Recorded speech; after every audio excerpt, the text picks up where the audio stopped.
Au Mexique, à 2 km d'altitude, dans les grandes forêts de conifères reculées, vit une faune et une flore riches et variées. Parmi eux, le pin du Durango, l'écureuil de Nayarit, l'ambystome de Tarahumara et jadis le plus grand pic du monde, le pic impérial. Mesurant près de 60 cm avec son bec jaune et ses ailes blanches, il était facilement reconnaissable. Le mâle avait la huppe rouge. La femelle, quant à elle, possédait une huppe noire recourbée vers l'avant, caractéristique rare chez les pics. Il avait une queue particulièrement grande et raide, et qui, comme tous les autres pics, lui servait de soutien lorsque l'oiseau se perchait sur une surface verticale. Les pieds et la queue travaillaient ensemble pour assurer la stabilité de l'oiseau. Cet oiseau est malheureusement considéré comme en danger critique d'extinction par l'UICN et même éteint par le gouvernement du Mexique. On suppose la population entre 0 et 50 individus. Historiquement, il ne s'agissait pas d'une espèce rare, mais la population totale n'a probablement jamais compté plus de 8000 individus.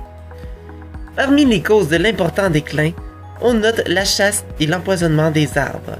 Les oisillons étaient considérés comme un mets délicat par les Tarahumara. Il a aussi été chassé pour le sport et à des fins médicinales pendant bien des années. Les tribus Tefuana et Huichol utilisaient le bec et les plumes dans leurs rituels. Comme l'espèce est magnifique, plus elle devenait rare, plus elle était recherchée.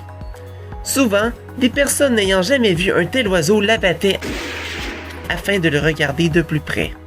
En 1950, plusieurs entreprises forestières mexicaines considéraient que le pic détruisait du bois précieux et encourageait donc les habitants à réduire, voire exterminer l'espèce en enduisant de poison les arbres sur lesquels les oiseaux se nourrissaient.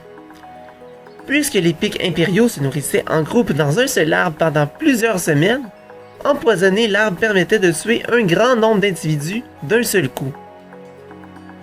Cette campagne d'empoisonnement serait la cause première de l'important déclin de la population du pic impérial dans les années 50, mais est avérée totalement inutile pour l'industrie forestière, car les pics ne s'attaquaient qu'aux arbres morts.